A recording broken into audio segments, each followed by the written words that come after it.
make that as clear and legible to somebody else so that they can critique what we're doing. And at the same time, give you guys the confidence that some of this is, very important and meaningful work to be done, which I think is important because I think sometimes you guys, conversation to conversation, sometimes get a little bit confused about what you're doing. But that's part of the process. I wouldn't worry too much about that. What we do need to start to really focus on, though, is kind of producing and kind of working in a way that's a bit more nonlinear to actually showcase, a series of different things that we can speak to in terms of working methodology, so that it's more experimental in some sense. Time today is a little bit more constricted because I have to join one of these graduation things on Zoom for a little while. So let's try to kind of keep the discussion, I think, pretty focused, around 30 minutes, 40 minutes at the most per team, so that I can join in that if we need to have an extra team afterwards. I'll make a short appearance. We take like 20 minutes break, and then I can join again. Okay. Yes, you can ask you something. Yeah. About regarding the workshops that we were discussing for July. Do we have anything new, like how, when it will be exactly? Because I'm thinking of booking tickets or to go back to Athens for like 1 or 2 weeks. Yeah. So I prefer to be here if it's, when we're doing the workshop. Yeah, no, of course. I mean, look, I think we can sit down and kind of plan the dates for those things more in advance. I mean, my conversations have been more in terms of getting people on board at this stage. And I have to also understand how you guys are feeling a little bit, because we've had some uncertainty the last couple of weeks. That's why we delayed things. This is a stunning visual representation of the packed airspace. As close to this term's conclusion as possible, to just kind of continue whatever momentum we had, but that obviously changed a bit. So I think at the end of this week, well, let's say by the middle of next week, I should be able to kind of give you some tentative dates. Let's say, they may be off by a couple of days here or there, but at least so that we can bracket that stuff. August, for example, I mean, we won't be doing anything. So anybody that needs really like a block of time to really think about things. And the other option that I've been entertaining is that we don't do all of them now, that we do some of them early September, so that we have some things that can be kind of more immediately helpful to you guys with some of the things that you guys have been struggling with respect to Unity and stuff like that now. And maybe some of the other ones that are more effect driven and stuff like that we can do in early September. But I'll put together some of my proposal anyway and see who is available for those things. Apo will be doing one of them, which is more about tangible media and things like this, which I think is something that we need to do. That stuff is much more flexible if it's staff related. If it's outside, like the ones that I've mentioned to you, I just need to figure out what's the best and more useful timing for you guys to be able to do that. But I'll let you know by middle of next week if that's okay. All right. Okay, guys. Is there any other questions leading up to the jury? Did you guys send across your text and all of that stuff to Alex and things like that?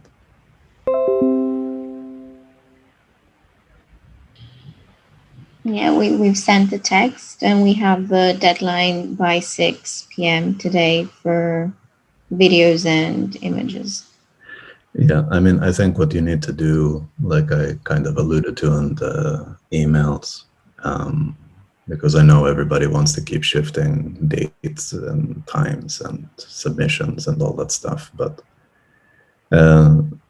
it's kind of very important that just give the stuff that you have right now, like the research work, all of that stuff, so that there is something that's populating, you know, the beginnings of an agenda.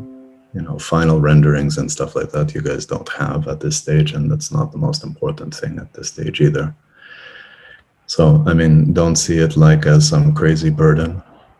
Just give Apo and Alex material to work with, because sometimes you guys are your worst editors. I'm not talking about you guys in your generation. I just mean like DRL students generally don't always curate their work very well, because in some sense they're not looking at the images objectively to just kind of say like, okay, here is somebody that knows nothing about your work. You know, how do you describe our studio to somebody that knows nothing? How do you describe elemental things? Is that through source videos and things like that that you may have come across, diagrams, this, that? It's a complementary thing of a lot of different kinds of medium. So I would just ask you to put that material together, put more material than is necessary so they have something to look at. And unlike the projects review website, which we can't actually view what we're doing, we're just uploading material.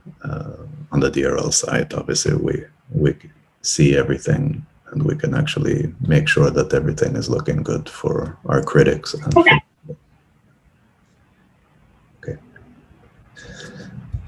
All right.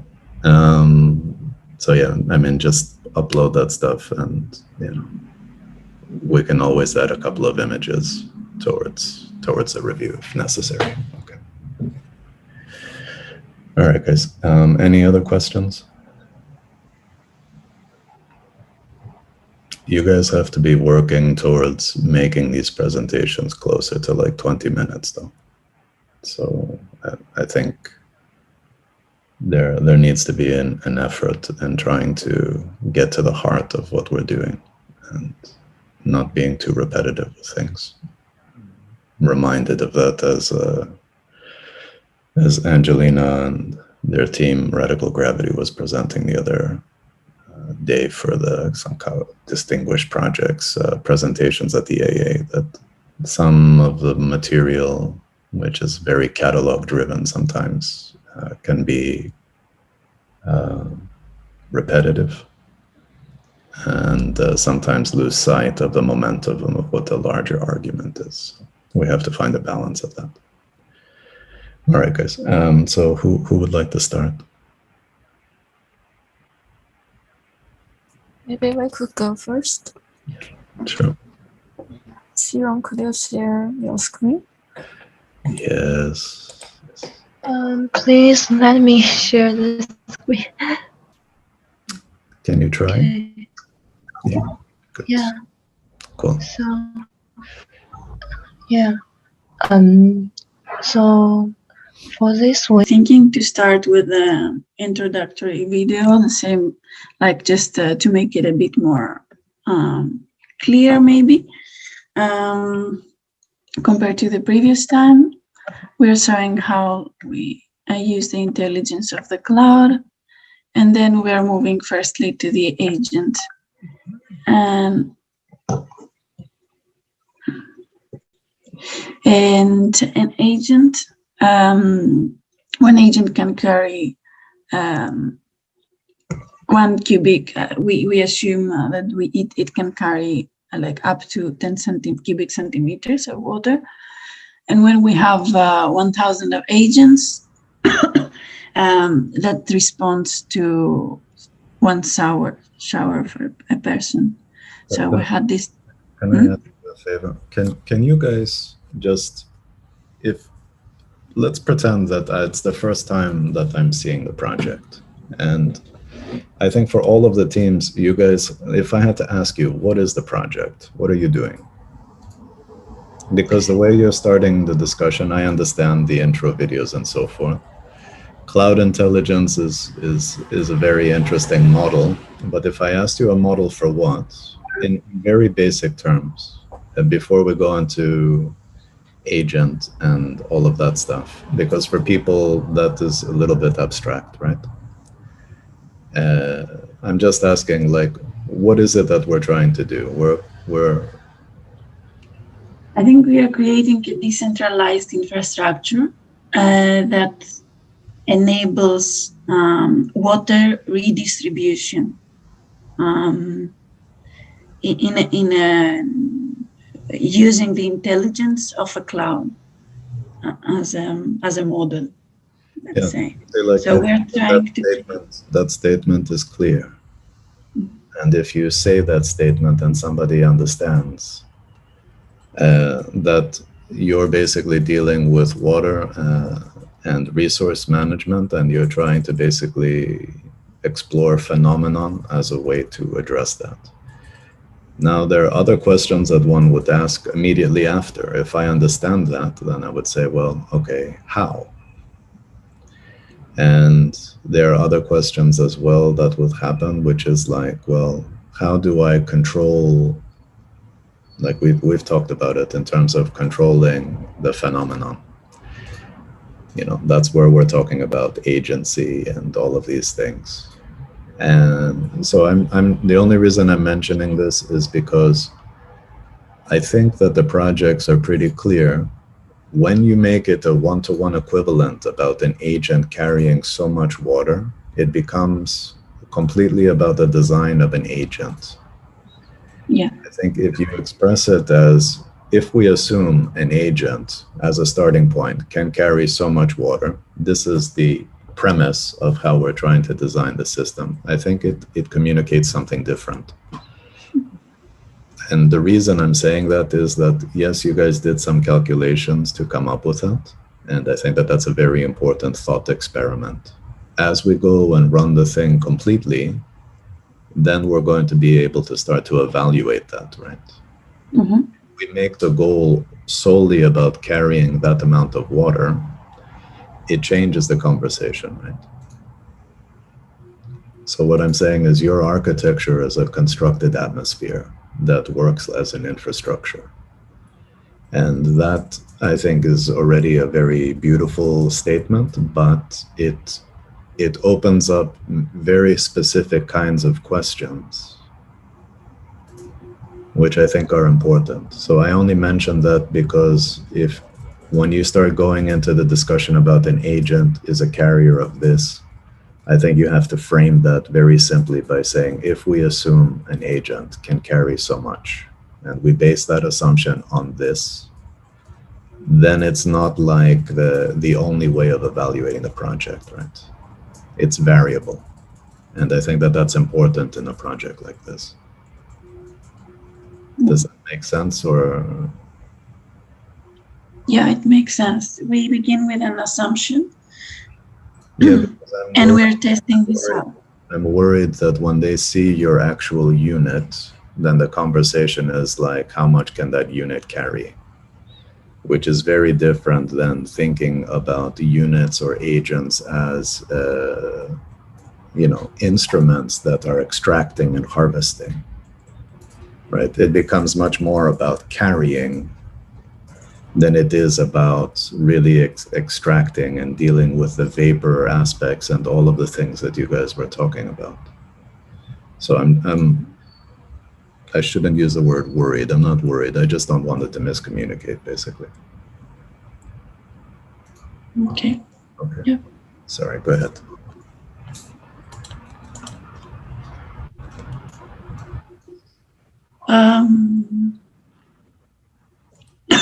So we present this passive system that is actually driven by water vapor as lifting force. And at the same time, we reinforce the capacity of the agent to float by fusing small portion of helium.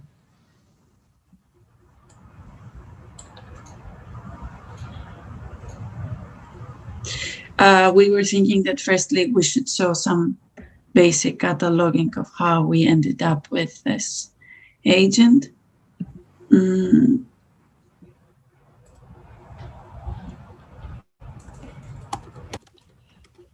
And then we should get more in detail of how we deal with capture, which is the first property of the agent, and by reinforcing surface tension as a property. So there are some porosity studies. Like, would you want to explain this? Yeah, we read some, like we went through some articles about how spider webs actually, the fibers of the spider webs actually capture humidity. And so we're inspired by that. And these are like, we previously shown you before, some of the idea of highly structured netting and too low structure netting. Maybe next slides.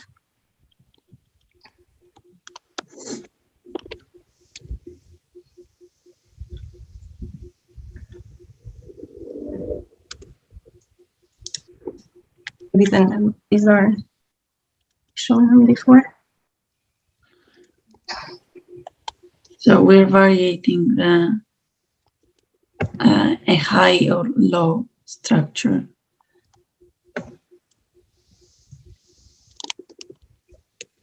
And we were planning to test which one works better, both in terms of floating and in terms of humidity capturing. I ask you that this setup is setup. Are there explorations between 2.5D, 3D setups? Or are you guys really trying to explore it just from a surface perspective? At this point, we're trying to explore a surface perspective, like how much can it close, how much can it open? Like these, for example, as you can see right now, the difference is with the lattice netting in the middle. As it is more structured, it cannot close, and this could impact, for example, the capturing ability of humid, or the floating ability of the unit itself.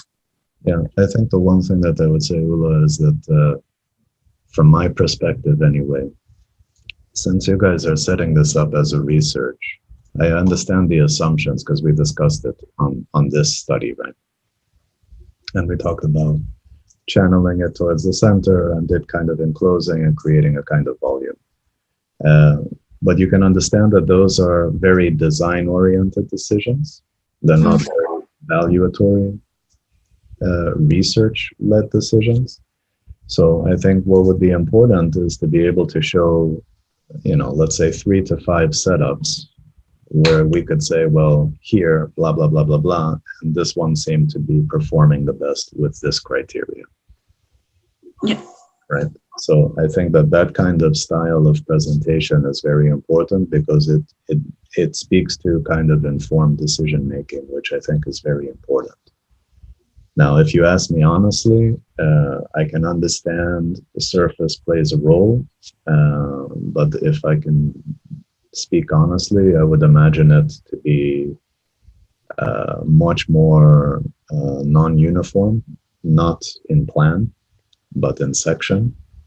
So for example, like even if it's a flat surface, I would imagine it as a 2.5D surface where there's variable thickness that can control the performance of it. And I think that lends itself to the multi-material aspects of what you guys are doing. And I don't know if you've ever seen these like super large lily pads. Yeah. I mean, they're like cupped in section, but on the underneath, which is basically extracting all the water, they have very strong radial venation. And because it is also a water management system, I would try to understand what it is that we're looking at. Like one way to harness water would be a complete sponge-like system, right? Where on contact, it's captured. Another one is a rooting system. And you guys have talked about those in different ways, right? hydrogel is on contact extraction. Sponge would be an on contact extraction. The flow lines that you have, which is more about creating these kind of gutters, that's more about like hydrology and this kind of strategies that you would see in terms of flow. And the reason that I'm saying that is like right now, we're only talking about this at the moment, it sounds like from the unit perspective, but your architecture, the way that you guys talked about it, originally what was quite powerful is that it worked through many different scales, right? That's why we were looking at even stuff like water-based self-organization and all of these other things. I'm not trying to confuse you. I just want to leave it open for interpretation, that because there's a part of the project that's like, okay, we're moving the water, but then it gets somewhere. And then what's that process? I want to make sure that people understand that we're researching a much larger kind of phenomenon. And it is as much about the social, like your project and the fire project for me have very important kind of social agency, right? In the context of like the social ecologies agenda, because in some sense, like you guys showed me with the step, the step wells and stuff like that, these structure kind of human ecologies around something, which doesn't have to be distributed on a local level. It can be kind of critical points that are attractors in terms of how people are gathering around water sources, right? So yes. I know that this is a three-part conversation that I just put on the table, but I want you to kind of keep that in mind, because I know that we're focusing on the detail of something now as a design thing versus a research thing, and I don't want it to be communicated like that solely because it sounds like then we're just designing an agent and that's it. So design the strategy for how an agent should behave. So I would say just do 3 to 5 iterations to be able to select. And let's keep that as a methodology in general. Okay. Yeah. Okay, guys. Is this making some sense, like the examining further the levels of porosity? Yeah, I just think like what's powerful about the ways that we try to work in my studio is that whatever we're looking at is relational versus explicit. Like relational in the sense that I could be looking at the same thing and potentially be looking at a map of a settlement. Right? I would interpret it with maybe a different lens on if I'm looking at it at a different scale, but as a piece of organization, it operates from the local to a global interpretation. The reasons why I ask for us to make those affordances are really about, if we can work in a polyscalar way, the real way to achieve that was the whole thesis of adaptive ecologies, is by looking at the principles and using that principled way of computation to introduce different readings of how one would utilize that, right? So formally speaking here, we have a strategy of porosity of opening. If we were interpreting that on a material level, that would have a certain evaluation criteria. If we're interpreting that same pattern at a small scale organization or a settlement, that would have a different way of looking at it. Right? And I'm just suggesting that it makes more sense to use those in principle at different scales, because it coheres actually how organization comes together, and there are moments of contact, so we don't have to continuously reintroduce different strategies of organization. So it's a slightly longer term objective, but the only reason I mention it is because I think it's important to be able to look at your work with those possibilities at hand, right? Like I was mentioning to Ula, at the end of the day, like, how would I evaluate if porosity is important? You're saying porosity is important. I would say yes. Porosity is a space-making strategy, so it can be interpreted in different ways. Porosity also, very fundamentally, is talking about certain ideas of extraction, certain ideas of harnessing, and then there's the question of redistribution. So all of that stuff is somehow implicit in something. The question is how we tease out those aspects so people understand. For me, what's most important right now in your presentation is to clarify what is it that you're calling an agent, like in the most explicit way, and to qualify an agent not just on simple kind of principles of swarm organization or a particular kind of crystalline formations or other forms of, radial packing and stuff like that. It's more about speaking about agents as a system of extraction. What you're trying to do is extract and capture and then really redeploy in a certain sense. So from wherever that is being harnessed, you want it also to have the capacity of a certain mobility. You say it's a passive system. I need to understand what you mean by that. Now, a lot of people won't care about this, but obviously I will, and I think our critics in this sense will, because passive system basically means that it just, in a traditional sense, basically means that nothing is happening from your side. It's like a net, and it's being captured, and where it's being captured is where the medium of water is going to be harvested from. So there's a one-to-one correlation, but as soon as we say it's an infrastructure, it basically suggests that, yes, that is possible, right?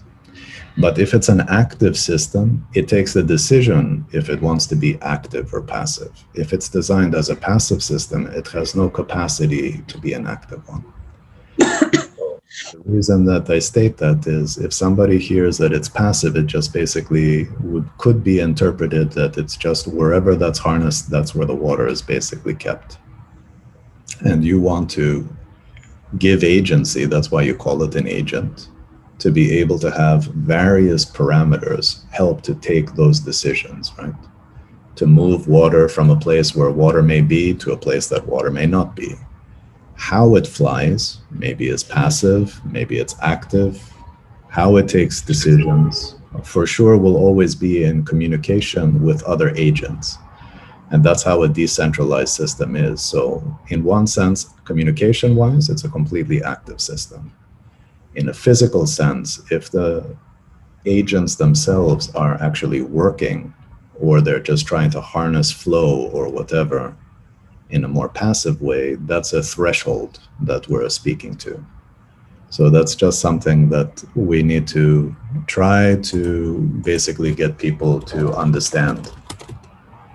And I think in many ways they will, but it has to be kind of clear how we're using the language, that's all. Yes, sure. Taylor, you want to share the floating strategies? Like the floating simulations? Okay, I can share the screen. There is an issue with refresh. Okay. Oops.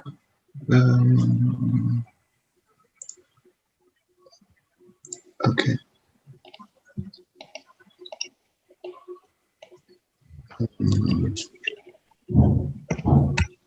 So loading maybe not full screen. It's if like this is okay. Can you see the? Yes, I see them. Okay. Okay. It's just we use those unit type to test with the flow floating system to see how it can capture with the moisture in the air and with different like different angle, different type on that as one study. Yeah, you can continue, definitely.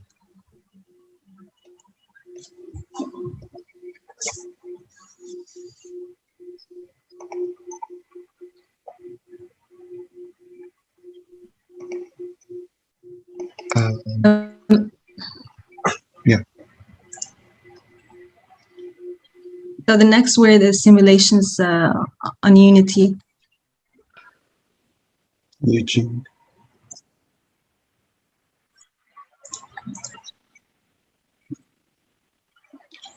It also helps. Oh yeah, it's working, I think. Can you see my screen?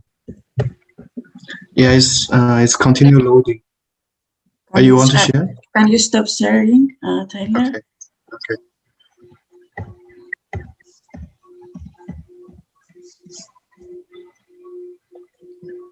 Oh no, I'm sorry.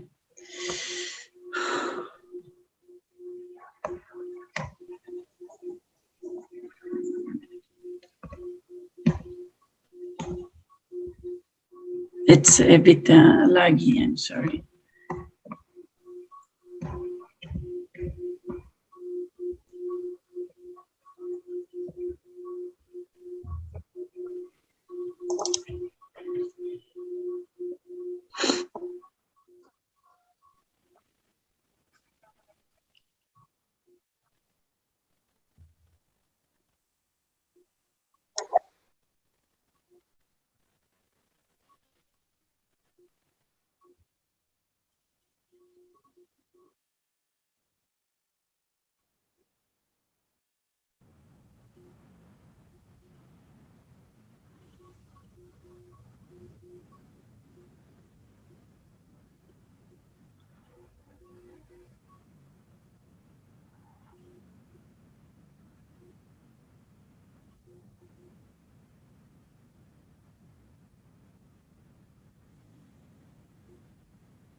So there are actually three parameters, right? Like the weight, speed, and the amount of humidity.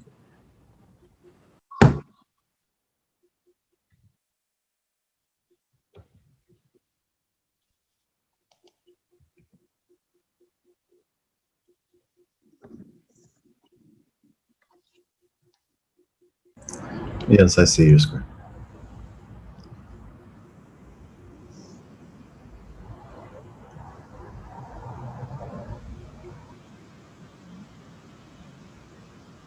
Yes.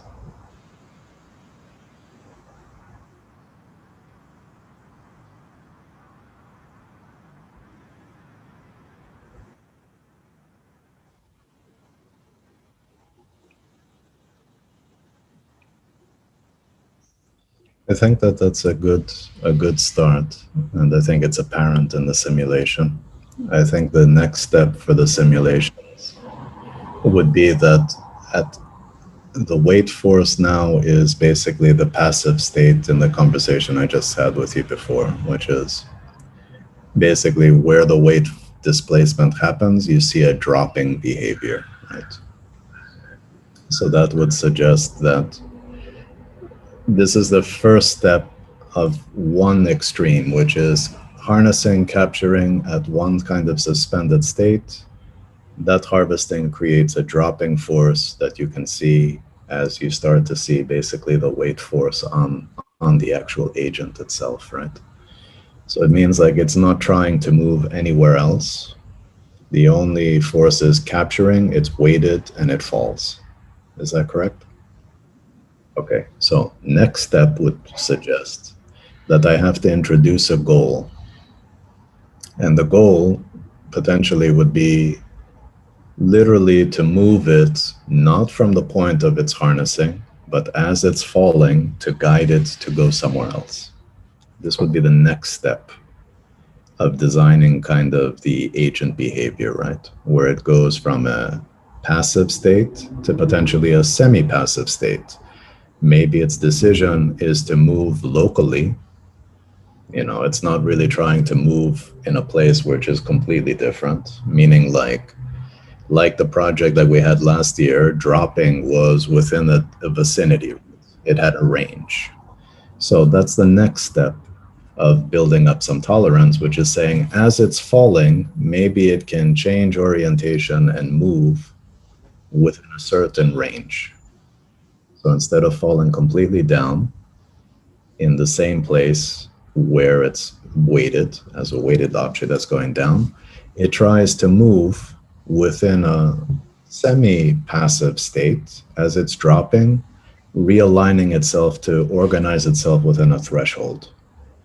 So that's where you introduce the next goal, right?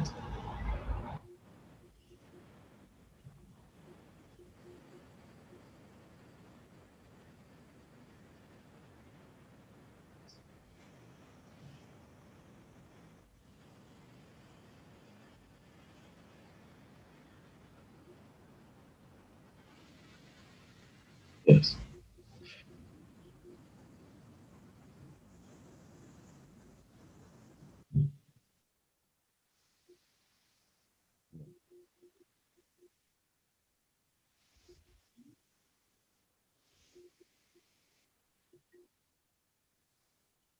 My suggestion,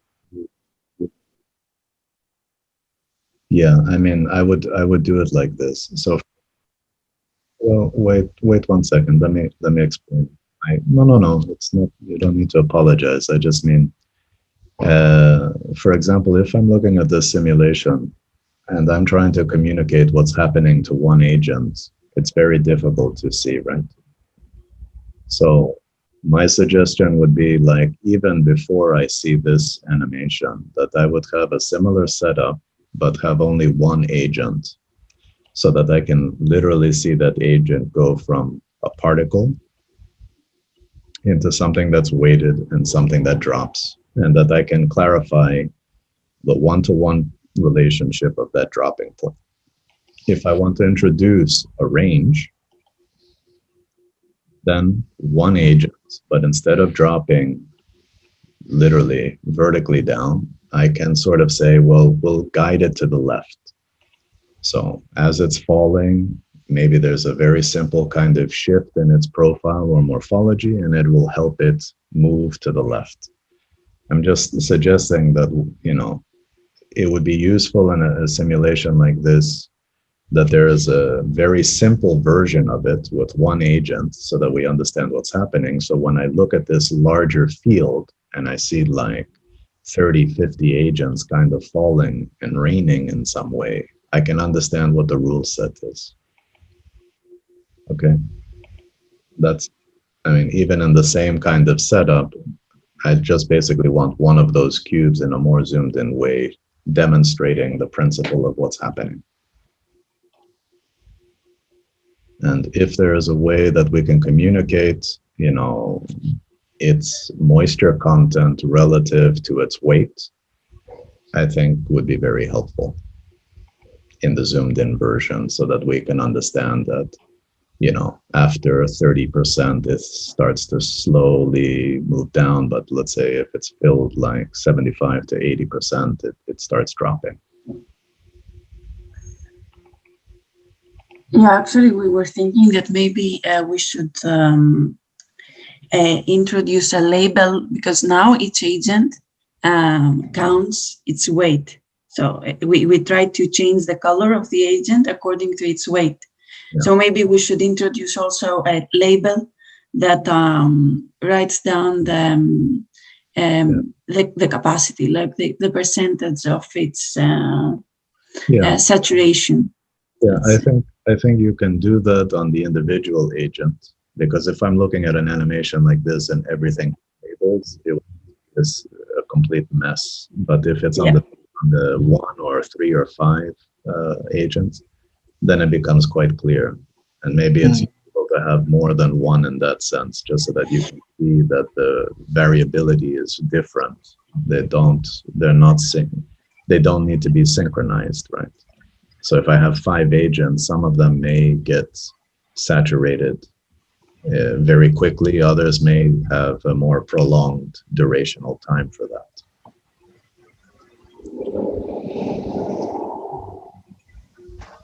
Do you guys understand what I mean?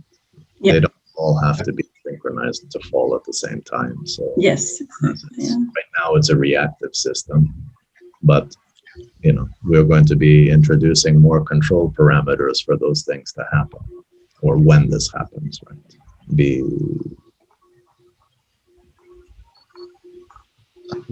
I have some single agent simulations in the later slide if you want to show, or first slide 70, 70 and 71. 70. But for the drop test, it's not here yet. But this one is like last conversation about the extension, like to harvesting the moisture in the air. And next page, next. So the simulation it's trying to study like if single unit can have the mesh network and extendable. So after the extension can become like a network which can contain moisture and has a like ability to absorb water, and with different tests. And the third one is at this like the snaps inside it, and the snaps can reach the surface and to collect more with the thickness or with the moistures. And next slide maybe.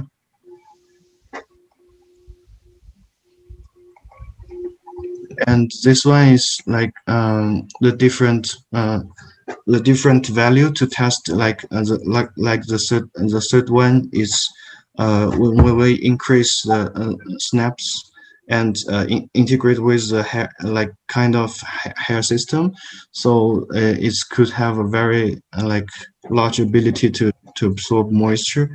And the first simulation is to discuss if the snaps can shrink inside after contain the moisture. So the medial level of the particle can actually has the ability with other type of like helium or other medium to make it flow. Just some studies like this. Why do you call it synapses? Because it's like such as the medial one, it starts from the core of the sphere, so each one of them is an individual like unit inside. Yeah, the only reason I'm mentioning it is because that's the word that's usually attributed to brain science. Oh, okay.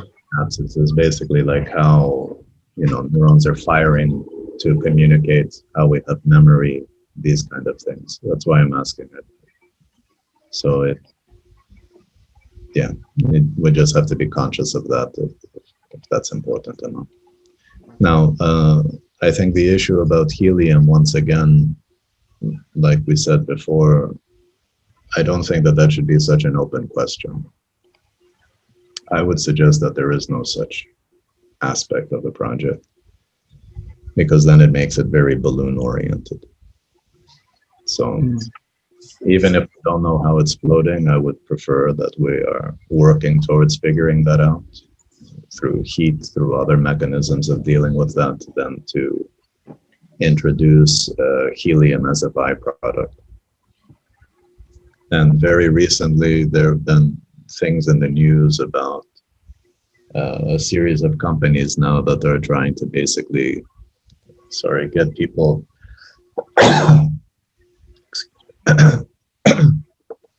excuse me, to get people to fly up to 100,000 feet above the ground with these balloons, which they're trying to control lift and drop and all of that kind of stuff. And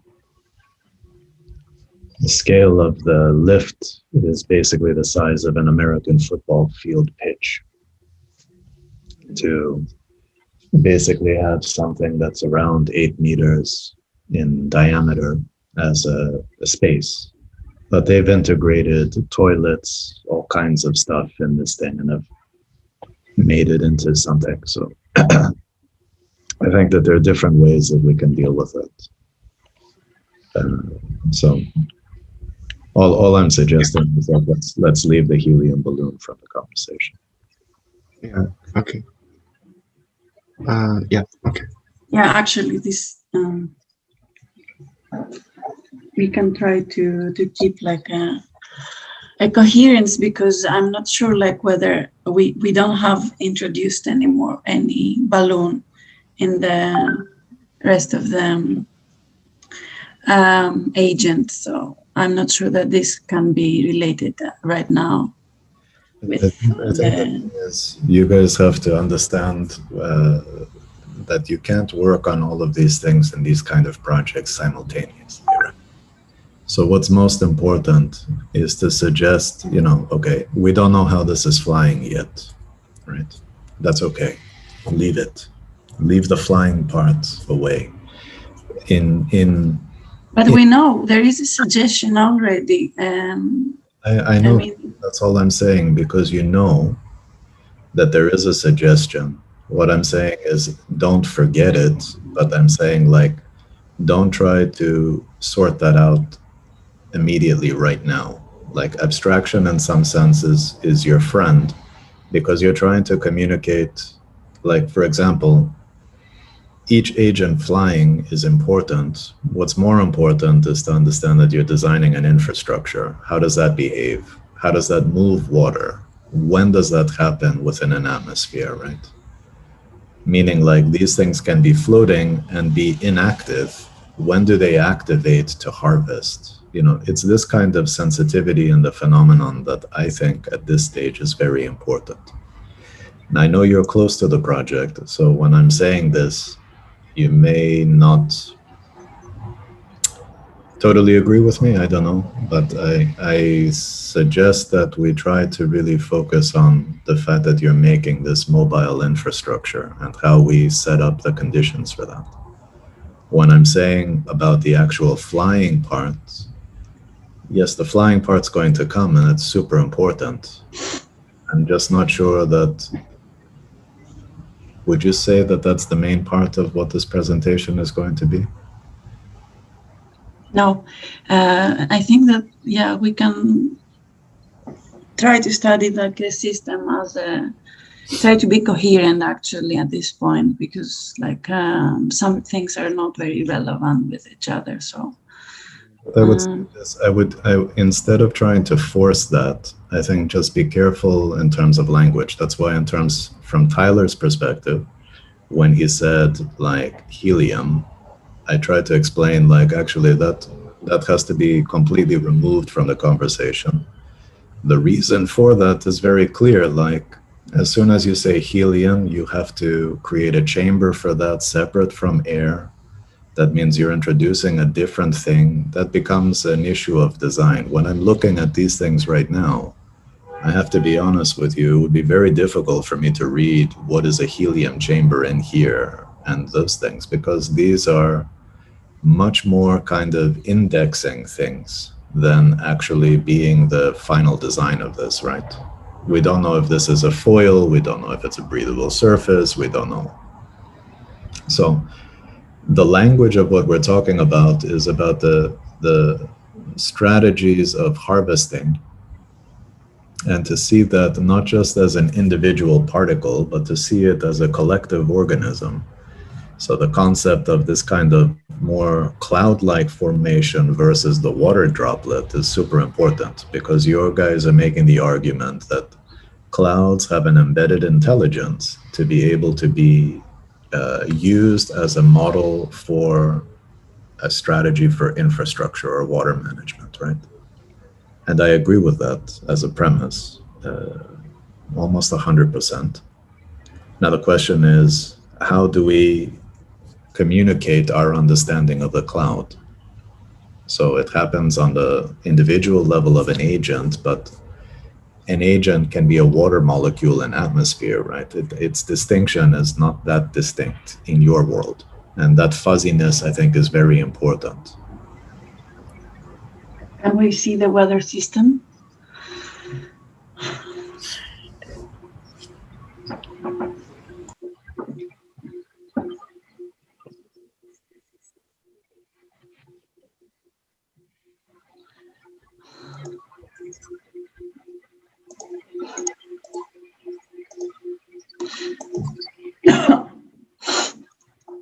Okay, so we try to build a graded atmospheric field. So by reading the data, as we said before.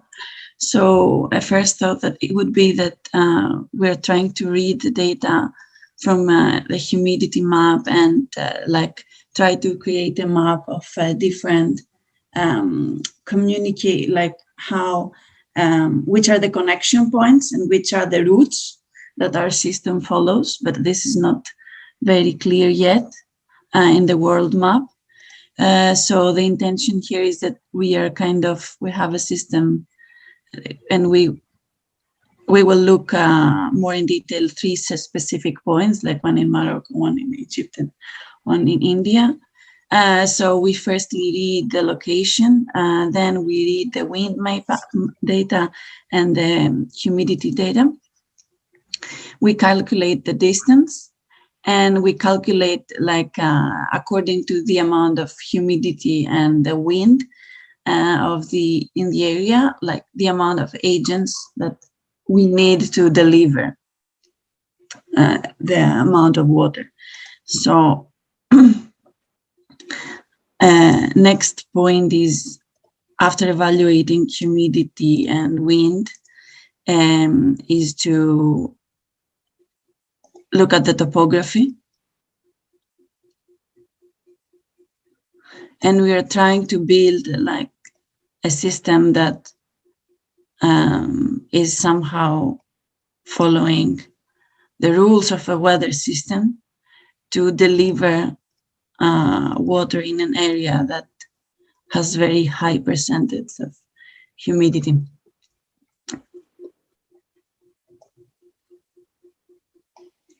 So in this simulation, for example, we're trying to change the distribution of humidity in the map.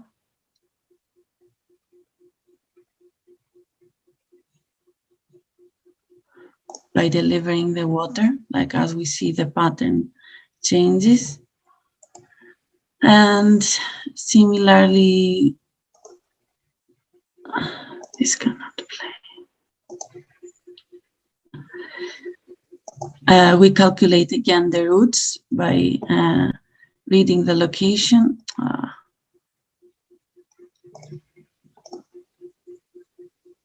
I don't know why this don't work. So again,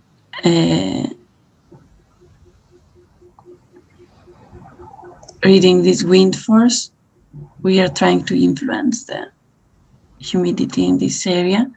And we want to somehow be able to calculate the percentage and how it changes. And this is a distance of 1 kilometer, of 100 kilometers. Okay. I mean, I think, not for now, but I think at some moment in time, I think it would be interesting to try to reach out maybe to some climatologist or, you know, weather system surveyor kind of things, to be able to try to understand how they are basically modeling some of these things. I think it would be helpful for us to get some information on that. Yes, we're trying to read from different research. And what I'm trying to do now related to this is like to translate this movement of the particles, yeah, to relate that more to a smoke also behavior, because our system has this, should have this smoke-like behavior, which is more with all the swirls and like a fluid, actually. I think it should be more like fluid. So we're trying to translate this vector data from wind and to import that in a smoke-like behavior of particles. Think about it this way, Daphne. I mean, if the system is completely passive, then its behavior should mimic the wind flow and the atmosphere as existing, right? It's not resisting anything. It would be somehow guided by, you know, the turbulences, the vortexes, the flow. Yes.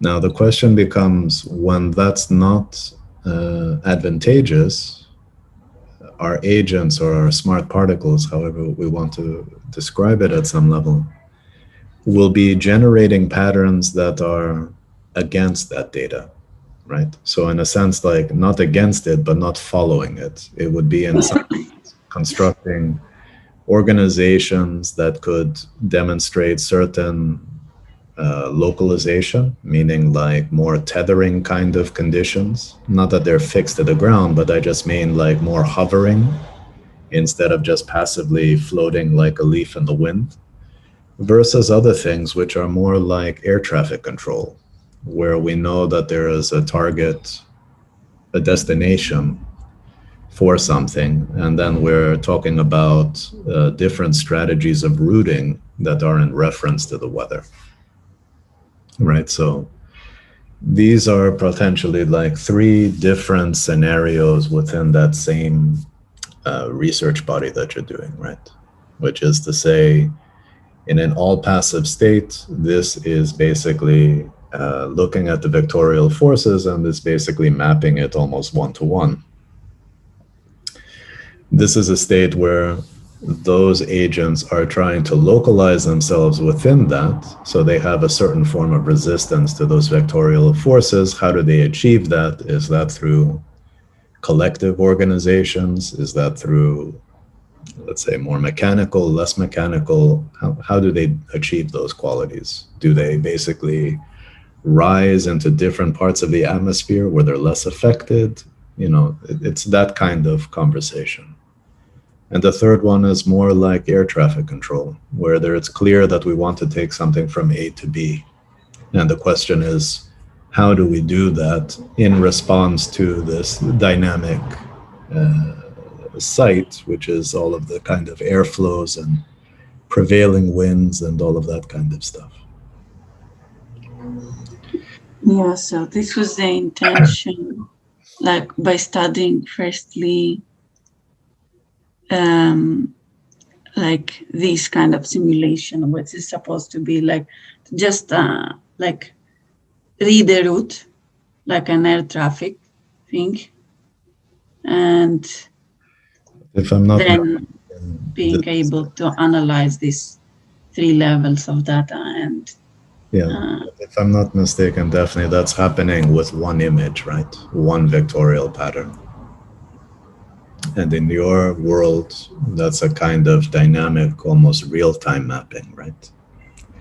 Now, the problem is that, you know, we can't make that the problem, meaning we know that that's the case, but we can't spend basically the next 6 months trying to have like a dynamic weather patterning system and an overlay of our agents with all of the extractive in one simulation. That doesn't seem as achievable at the different scales that we're talking about, right? Because, for example, this scale of what we're looking at as an agent over a territory, however many kilometers, and if we go back, 10 slides when we're talking about a particle that is like a piece of dust, this is where, like in terms of the project, what's important is to understand that we are looking at different resolutions of space. And that's why I also think like how you guys choose to present this, I think is very important. Like I would want to understand the concept of cloud intelligence. And I would really want to understand the notion of the phenomenon of water, and then go into the discussions about agency.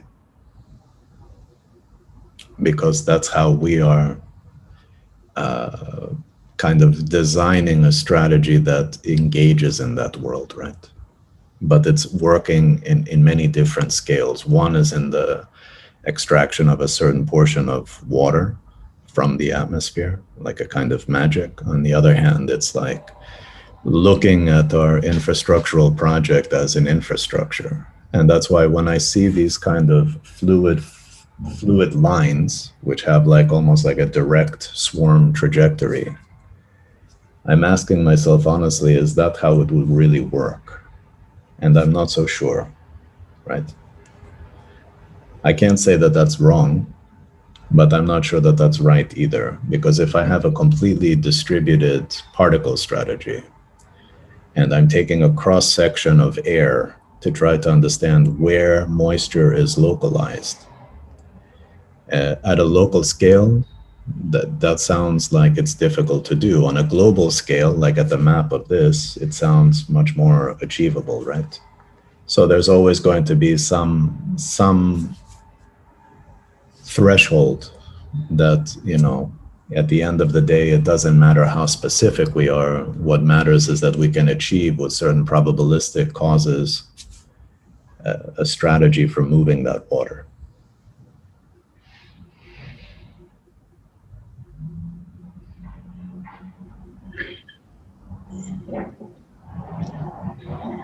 Should we introduce more parameters at this point? I mean, I don't know if it's about introducing more parameters. Like, I like the fact that you're exploring this, because I think this is very important. Because also it introduces a different way of understanding mapping and understanding how we're working on the simulations, right? Because in some ways, we need to be able to deal with data. The question is, what kind of synthesized data are we looking at? So, for example, if we say that image data can give us a lot of meaningful information, that is already a form of synthesis, right?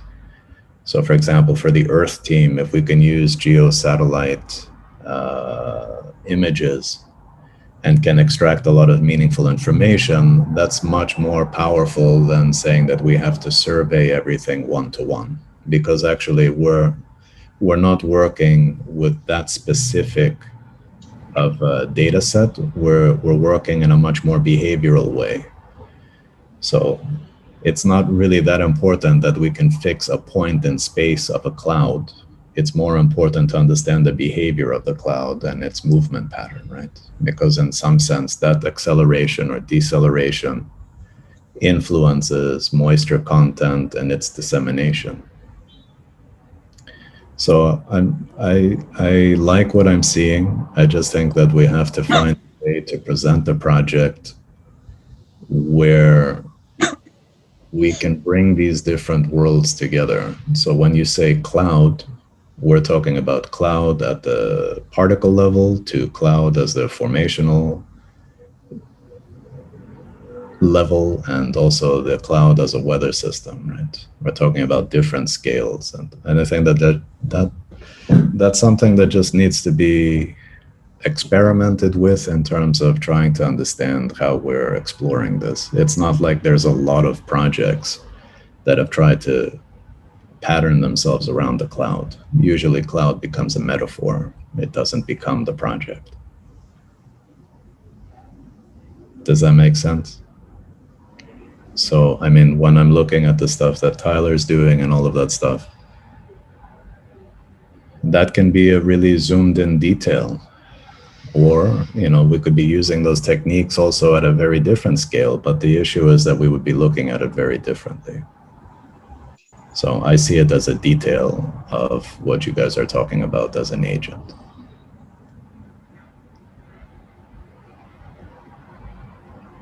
So the differences in all of these studies, so from 59 to what I see, 63, what is the actual difference there? It's just different locations. So we took the different data that we have in each location. Yeah. And if I had to ask you, Daphne, to make that a little bit more legible, like were you playing towards extremes, or how did you select these different ones? That they're different, I understand that they're different. I just mean, like, is it something that you can qualify meaningful difference in terms of how you see your system actually? So how we choose these 3 points, right? These 3 locations. I mean, you've made them 3 scenarios, right? So it's not about a site, but they exhibit some difference, right? Or do they? I don't know. Are they self-similar? They are actually, they have a similarity that they are at the same, like, longitude. Okay, yes. Longitude. So they share similar humidity attributes. They are very drought areas, they're very dry areas. So this is the similarity between them, but they have different topography attributes, different wind. So yes. Yeah, I guess my feeling is like this. At some point, we have to disclose that if this project is something that is working in a very specific region with a certain kind of testing goal, or is it trying to expand the idea to radically different environments in terms of moisture, and to see how the system would respond to that differently, right? Meaning, like, if those 3 are all the same, that's one way of looking at the research and to see what differences matter. So when you say that topography and all of these things matter, that's for sure speaks to some of the decisions that happens after capture. Like, so for example, it would speak to, like, how do we address where the water goes to you know, to give access to people, and how we make those informed ground decisions. On the other hand, if you're talking about very different kind of humidity strategies, then you may be talking about much more durational stuff. Like, you know, in one version of your project is always hovering in space, right? It reminds me potentially something more like space dust or stuff like that, you know, when you have debris in the atmosphere and it's just always there, but it becomes active or passive at certain moments in time, right? I'm just asking that because I think at some moment we have to explain, you know, if David is in our jury, David will for sure be fascinated by a lot of aspects, but he will also ask some very basic questions like, where does this stuff come from? How long is it up there? And because it's not a fixed infrastructure, it speaks to something else, which, you know, is it seasonal? Is it, you know, something like, you know, these are questions that we probably couldn't answer right now, and it's not so important, but it is something that we need to think about in terms of evaluating what this stuff is. Like, at the end of the day, when this dust captures what it's doing and it brings it down, is it something that's reusable, or is it something that's used once and that's it? If it's something like edible water or stuff like that, these kind of almost like hydrogels that you can eat and consume, it's a one-time thing, right? It doesn't, and that's not a bad thing. It makes it seem something that's actually maybe much more plausible. But once again, that's something that we'll have to come to terms with at some point. I was thinking that maybe we should introduce also a system like that. This kind of thing introduces a system of calculating the amount of water. So, like, remember the virtual value of water that we were discussing in the beginning? Yes. So maybe this could be a concept that we could use now, because it is a different way of like understanding the quantity of water, because it's never static. It's not just using the way that the ancient Egyptians, for example, which is the same way that we use now, like calculated the amount of water in the area by just calculating the depth of the water. So it's not that we just calculate it in terms of depth. We find another way of evaluating how rich is an area in terms of water. I don't know. I mean, I think the thing that I would say is that it depends on where we want to go with the project.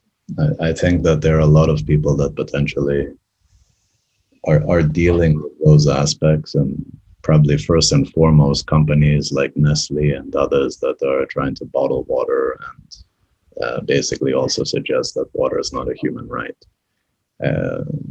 And I don't really want to go into the politics of that stuff because, to be honest, it seems to me so antithetical to what we should be doing in society today that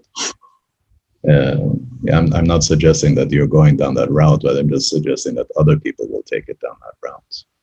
And one way that I think it's very important, what you guys set up as a brief, and that's why I think it's important that you guys revisit some of that stuff, is also, I think you suggested how much fresh water was in the world, you know, which was 1% or something ridiculously low. So if you ask me honestly, if we could find any strategy that can actually make fresh water and for it to rain water down to the ground for humans, I think that by itself was already positive. Like if you ask me if it was more like fruit that just appeared on the ground and someone could use that as a source of water, it would still be something of interest, you know, because of such a limitation of that, right? And if you can imagine that in certain parts of the world where, you know, fresh water is gold in some sense, like so scarce that, you know, you could have an amazing impact on people by being able to capture and to harness that in a way that has some life and it doesn't just immediately evaporate. Or so I mean that there's a lot of things that we could focus on. I think just trying to basically find a way of harvesting drinkable water in some form and to explore that as a technology on a local level and to make the argument that we could try to find strategies to control the clouds is, I think that's what the project is. The more direct we can do that, I think the more interesting the project will get, because I think in some ways, all of the things that you guys are doing right now, I think are useful because they're helping shape an argument and an understanding. Right? When I'm saying to talk about to a climatologist or something, they're reading these kind of information on a daily basis. What they choose to focus on is a particular form of data set, but maybe the system has the capacity to deal with these other things that you guys would want, but maybe it's not useful for them for the kind of work that they do. So I just mean like to be able to open up a conversation around those things, I think would be important, but it wouldn't be about space making. It would be about data. It would be about extraction. And that's where I think this project is potentially quite interesting. And like your project and the FIRE project, when we're talking about these things that are so elemental to human aspects of living and comfort and well-being, it's something that we have to really challenge our ideas of what architecture is. So in my understanding, it's way beyond shelter. Let's put it that way. So listen, I think that there is progress, and I think that, you know, even introducing these different kinds of registries and image strategies and simulations at these different scales already is starting to construct that argument. I think that we may want to introduce strategies that start to give us ways of evaluating image data So if that is something that's more machine learning strategies or stuff like this, I think that that would be useful.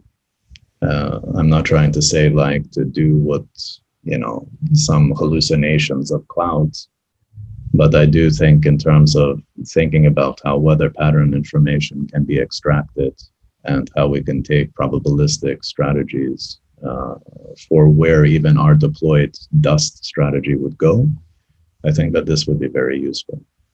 I think we do need to address the issue of time. And time and goals, I would say, are the things that we should focus on this last week to try to communicate some aspect of this. Goals meaning like, beyond the extraction of water in a one-to-one place where it's dropped.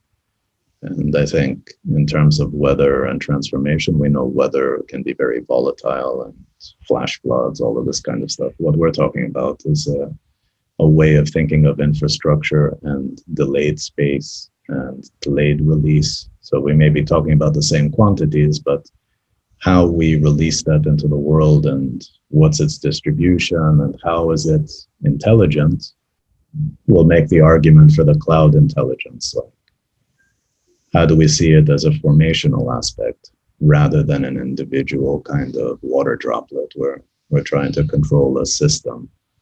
But at the moment, we don't have a system. We're talking about aspects that can construct the system. We need to see how all of that stuff comes together. And that'll be in terms of how it's responding to goals. Okay. I also think it would be helpful if you guys make a simple video, which is like a snapshot of these different kind of digital simulations. So someone gets kind of like a jump cut of these different scales as an introduction to the project. Yeah. Okay, guys. One last question. I think we haven't discussed at all, and I think it might be interesting, the receiver. So we do have like some thoughts about the release, but what the receiver could be.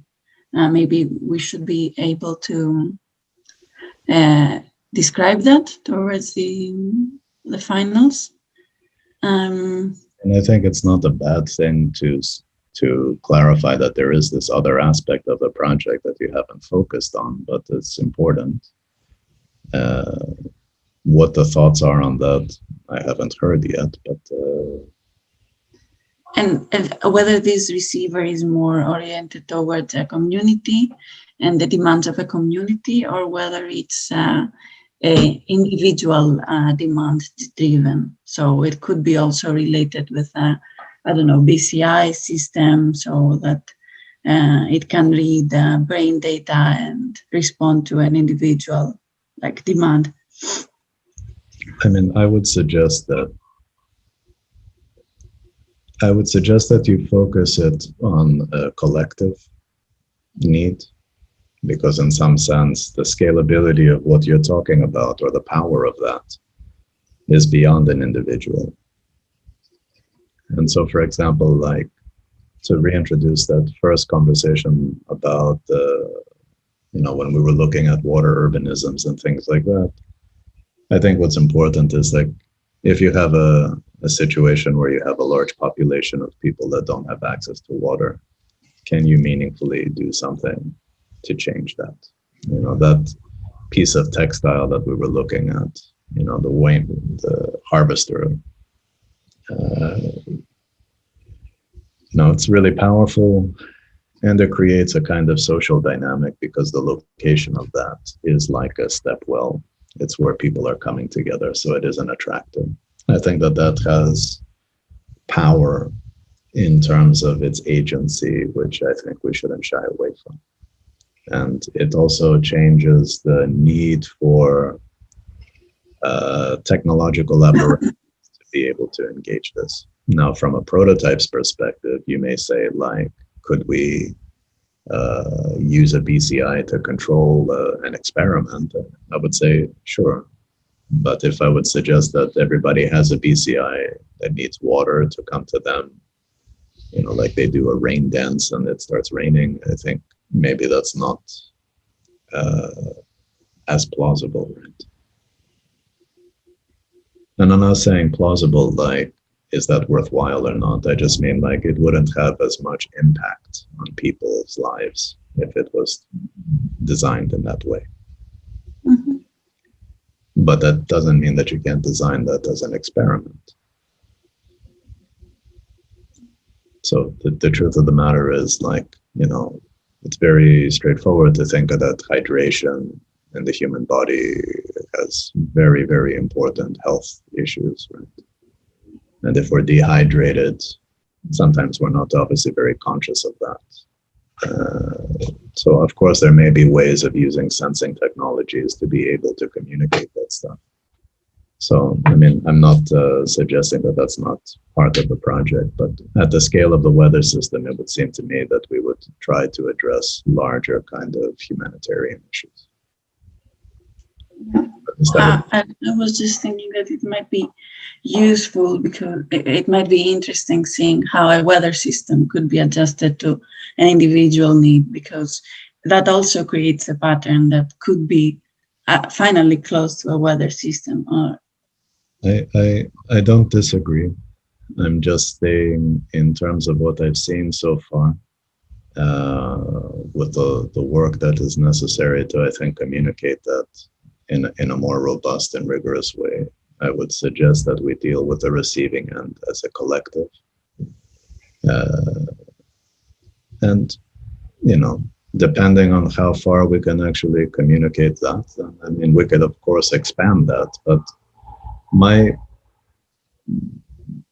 the thing that I think is very important for all four teams is to make sure that you have a clear strategy that guides decision making, so that it's motivated with a sense of purpose. Because it's very easy in the process of designing these things to lose sight of what the big purpose is. And I think it has an effect in terms of how you interpret a simulation or how you interpret a prototype. So it's either the prototype is what it is, or the prototype is a proof of concept of something much bigger. And as somebody who makes lots of prototypes, I would say that it's much more powerful when it's a proof of concept. Of course, operable, working, doing what it is, but its motivation is guided with much, much larger and more ambitious problems. So anyway, we'll leave it there. I think you guys will have plenty of time to self-reflect during the summer. I think the goal for the next week or so is to really push what we have and to try to communicate it as clearly as possible. And I think focus on the cloud intelligence and focus on the aspects of harvesting and how you're dealing with certain forms of control and goal. Okay. All right, guys. Can I get the fire team next?